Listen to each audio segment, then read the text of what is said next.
अस्सलाम वालेकुम प्यारे बच्चों, क्लास 1 की इस्लामियात है। आज हमारे पास उसका जो सबक नंबर 3 है उसका नाम है काबा। प्यारे बच्चों, आपने काबा के बारे में मैंने आपको स्टोरी सुनाई थी। उसमें हमने पढ़ा था ना कि काबा अल्लाह का घर है। काबे के बारे में पढ़ा था कि हम नमाज काबा की तरफ करके पढ़ते हैं और हम फिर मुसलमान जो है वो जब हज करने के लिए जाते हैं तो काबा के इर्द गिर्द वो चक्कर लगाते हैं, 7 चक्कर, और उसको हम कहते हैं तवाफ़। और आपने ये भी पढ़ा उस स्टोरी में कि अल्लाह ताला ने हज़रत इब्राहीम को हुक्म दिया था कि वो काबा की तमीर करे।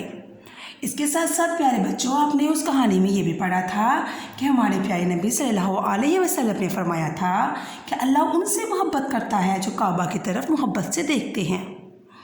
ये भी आपने कहानी अपनी जो काबा है वहाँ पे पढ़ा था सबक नंबर 3 में।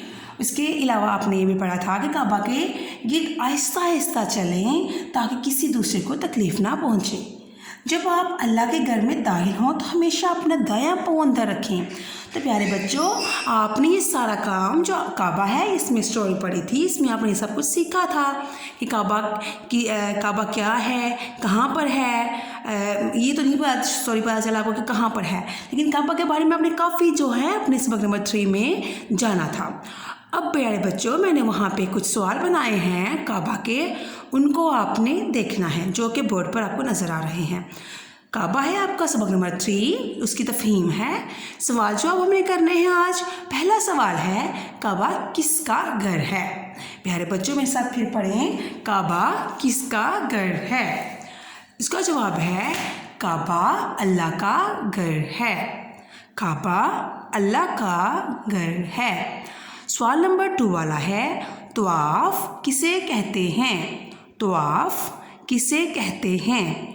तो उसका जवाब है प्यारे बच्चों, काबे के गिर्द 7 चक्कर लगाने को तवाफ़ कहते हैं। काबे के गिर्द 7 चक्कर लगाने को तवाफ़ कहते हैं। सवाल नंबर 3 है प्यारे बच्चों, काबे का रंग कौन सा है। काबे का रंग कौन सा है। तो उसका जवाब है काबे का रंग काला है। काबा का रंग काला है। सवाल नंबर 4 है आपका, काबा किस शहर में है। काबा किस शहर में है। तो उसका जवाब है प्यारे बच्चों, काबा सऊदी अरब में है। काबा सऊदी अरब में है। तो ये थे आपके 4 सवाल थे आपके काबा में से। जो छोटी सी आपकी कहानी थी उसमें से सवाल लिए गए हैं। काबा किसका घर है वो, और तवाफ़ किसे कहते हैं, ये 2 सवाल आपकी कहानी से डायरेक्ट लिए गए हैं। और काबे का रंग कौन सा है, काबा किस शहर में है, ये आपने अपनी कहानी में नहीं पढ़ा था। ये उसके रेलिवेंट क्वेश्चन है लेकिन उस स्टोरी में से नहीं है, डायरेक्ट आंसर उसमें नहीं मिल रहा प्यारे बच्चों। तो आपने ये जो क्वेश्चन मैंने 4 लिखे हैं इनको आपने रजिस्टर या कॉपी पे नोट कर लेना है। और इसको नोट करने के बाद अपनी राइटिंग अपनी बिल्कुल नीट एंड क्लीन हो। इसको नोट करने के बाद आपने इन 4 सवालों को याद करना है और याद करने के बाद आपने अपनी मम्मा को इसका टेस्ट देना है। अल्लाह हाफिज़।